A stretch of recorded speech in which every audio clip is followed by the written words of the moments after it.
မင်္ဂလာပါရွှေသုံးနရီရနေပြရင်ကြိုးဆိုပါတယ်အမတို့ဒီလက်ကလေးအခုပြပေးမဲ့လက်ကလေးကကြတော့ရင်12ရက်လက်เนาะသူကအပေါ်ကနည်းနည်းလေးဖောင်းထားတယ်အောက်ကကြတော့ရင်အကာအဲ့ကို12ရက်လက်ကလေး12ရက်လက်ကလေးကိုမှအမ share လုပ်ပေးမယ်တဲ့သူကပုံမှန်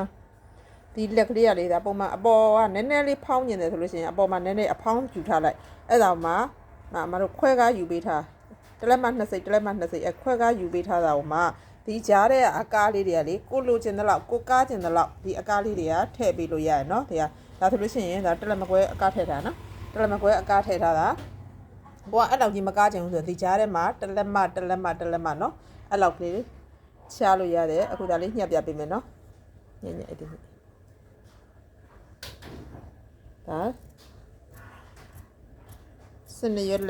စနေရက်လက်ညက်နေနေနော်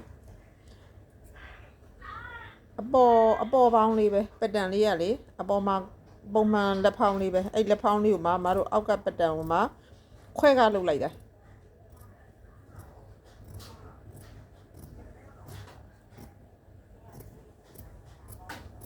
ခွဲကားလေးယူပြီးတော့မှကိုအောက်ကနေပြီးတော့ရင်အ ਨੇ ဆုံးတော့တစ်လက်မှကားပေးတယ်မတို့ကိုကားချင်တဲ့လောက်ပေါ့နော်ဒါကိုကများကားချင်တယ်ဆိုလို့ရှိရင်တော့တစ်လက်မခွဲကားလိုက်အ ਨੇ ဆုံးတော့ရင်မတို့ဒါအကားကလေတစ်လက်မှပဲယူပေးထားတယ်အကားကလေဒီအကားကကြတော့သူကကလေးရခြင်းလို့ဆိုပြီးတော့ရင်မတို့ဂျားထဲမှာတစ်ခုနဲ့တစ်ခုရဲ့ဂျားထဲမှာတစ်လက်မကွဲအကားလေးယူပေးထားတယ်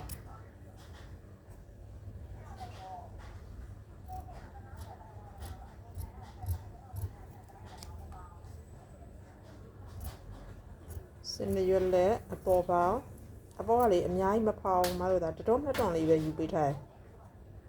အောက်ကလည်းကကြီးအပေါ်ကလည်းအဖောင်းကြီးကြတော့မလှလို့မို့အပေါ်မှာအကားလေးကနည်းနည်းလေးပဲအဲ့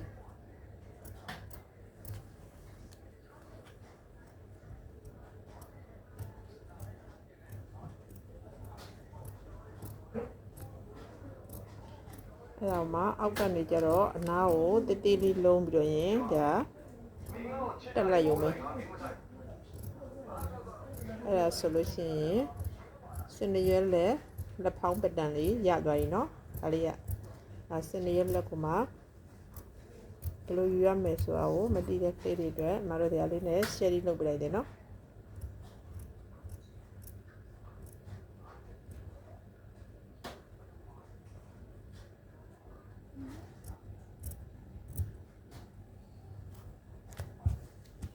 ညှိတာနော်နားလေးညှိတာ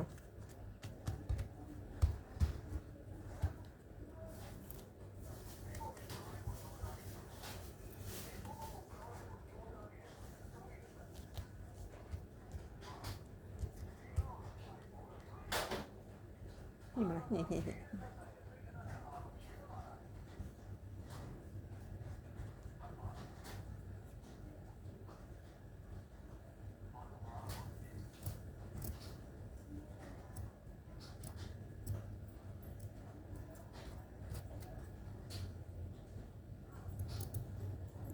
ပြီးအပြားမပြောင်း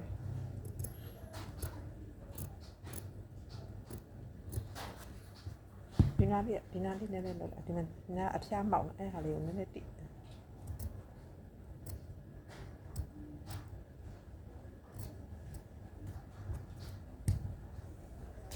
ါလက်နည်း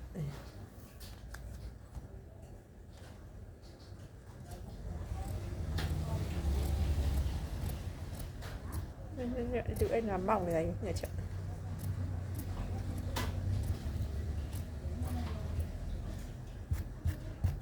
တော့မောက်ဝိုင်း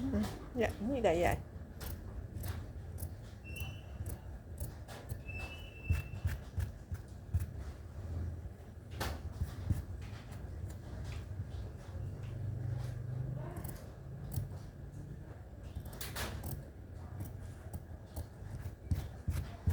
နားလေးဖြုတ်ပြီးလို့ရှိရင်ချွန်းတအားချွန်းမဖြစ်တဲ့ညှိလို့ရတယ်နော်ညှိလိုက်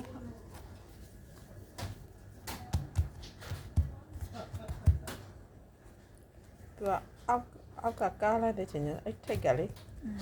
နည်းနည်းလေးချွန်းအဲ့ဒီချွန်းတာလေးကိုပြန်ပြီးညှိ ညှိအဲ့ point ကိုလည်းအဲ့ point တောက်ခဲ့ဦးလက်မှာတက်တဲ့ချိန်ကျတော့အဆွေရသွားပြီနော်